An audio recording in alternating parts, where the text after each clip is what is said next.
Rheumatoid arthritis, especially when you're carrying it in your shoulders, in your hands and your arms. This is another client story about the rheumatoid arthritis. I like to do these as quickly as I can after actually seeing the client. Whilst it's fresh in my mind and I can remember the notes, not that there's a lot of notes that I actually make on you, because I don't want to miss those subconscious moments or the little flick of the eyes or the shrug of the shoulders. There'll be something that subconsciously your mind is hinting to me that is something that I need to unravel. I see it like a subconscious knot. So if you're looking up like that and I don't notice that because I'm making notes, I'm missing something. So this lady came to me for rheumatoid arthritis, and it all came down to the pain and the inflammation that she was holding on to. And she's changed all the medication. My heart breaks, honestly, for rheumatoid arthritis people, because it's so frustrating, because the pain is excruciating. The inflammation can flare up and then go down. So you can have good days and bad days. So you think the medication's working, then the bad day and you think it's not. So it is an awful invisible illness that people, unless they actually have it, don't really understand it.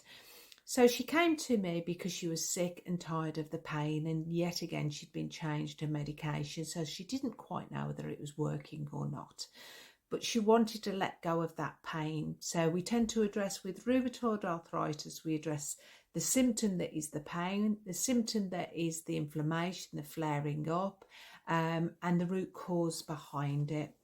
The root cause was literally, and this is a hard one to talk about again, she'd had an older family member actually pin her down by her chest here. So she was pinned backwards and pinned her down. So Eddie'd actually been on top of her and was trying to kiss her, which at the age of 9 wasn't acceptable. It was being done to her. She wasn't asking for it to be done. So the pinning down, the reason why she got it in her shoulders, the fact that she couldn't push him off, again in her hands, that pain she'd carried through a whole of her lifetime since her childhood, because this had obviously happened in her childhood.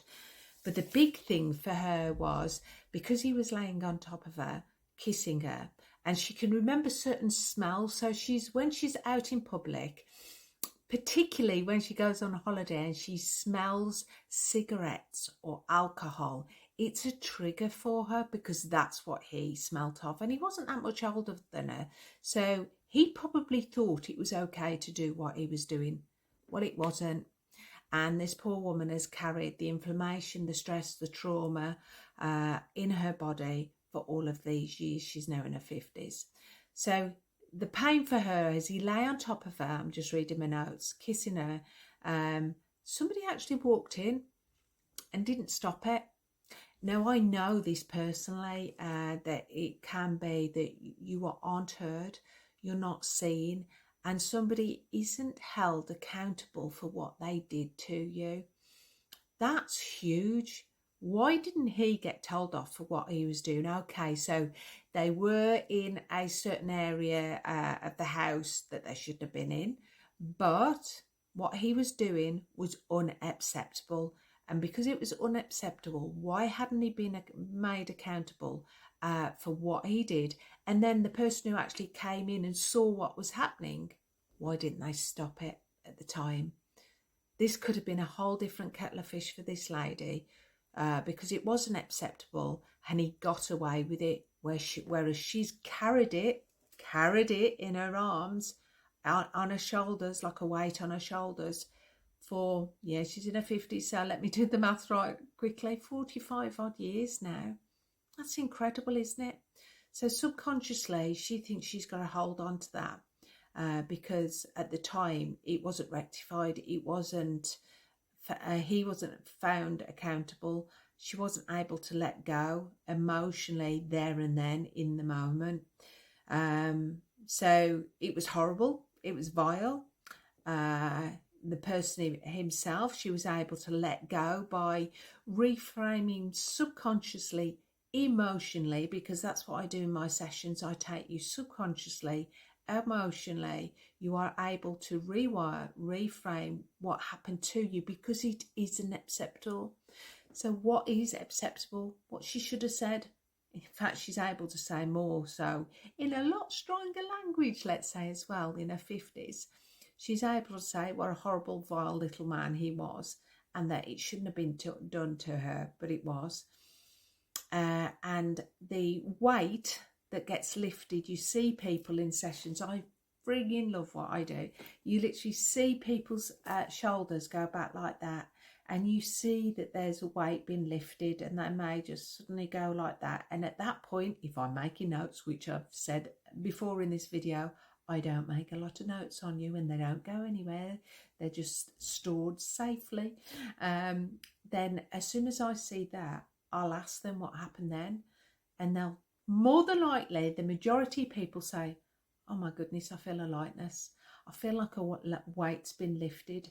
That weight is you letting go of low emotions, depressed emotions that you shouldn't be hanging on to anymore because of somebody else's actions. So now she actually came out saying, I feel really dead chilled right now. And she, again, sometimes people see, so there's 3 different ways that we can present with our subconscious mind. We can be very, very visual, that's creative people. We can be auditory, so we can hear, or we can be kinesthetic, so we can feel. She actually had a visual effect happen to her during the session where she saw a heart in her eye. Now, that may seem bizarre, but it's just showing the subconscious mind is at peace now. She could feel love for herself again now and let go of the pain, the weight that she's been holding in her shoulders, in her arms, in her hands, in her elbows, all up her body this was. So when she saw that heart, that's when it happened, where she suddenly dropped. And that's when I asked the correct question, because if I hadn't seen that drop of the shoulders, if I hadn't seen that drop of the chin and to one side, I wouldn't have asked the question, what happened then? It's a subconscious mind moment, unconscious moment, telling you that something has changed. She's actually taken the courage to change things. And in that changing moment, she said, what pain? Now, when people say that to me, I cannot tell you how much, and each and every one of you who comes to see me via Zoom or in person, I cannot tell you how much you comfort me. Just like this wonderful comfort blanket that I have behind me that's always in our therapy room. It's such a comfort to me that you've let go of something that you shouldn't be made, that you felt you're accountable for far too many years. That pain you shouldn't be carrying around with you. You should be letting it go. And being troubled with different medications all the time. I get what GPs are doing, what doctors are doing. There's a time for medication and there's a time for meditation. There's a V original right there. And there absolutely is. But why can't we work together to give some relief to these poor people with arthritis, that they don't need to carry it anymore? Let's work together, because the mind and body works together. That was proven in this session. Why don't we work together to release you from the pain that you've been hanging on to that isn't yours anyway? So if this is resonating with you right now, and you do have rheumatoid arthritis, which is an autoimmune disease, and I have an autoimmune disease, underactive thyroid, you don't have to carry the symptoms of that autoimmune disease around with you. I am living proof as an underactive thyroid sufferer. It's a hormone replacement therapy, HRT. I get it, but I don't have to own the symptoms that I am told that I should carry. So this lady, this beautiful, wonderful soul, she's free, she's dead chilled. She's had that weight been lifted. And I can even post a little bit of her morning after comment that she sent me via WhatsApp. What pain. The pain the very next day, she wasn't feeling pain at all. And that means she's done a good job, not me. she has.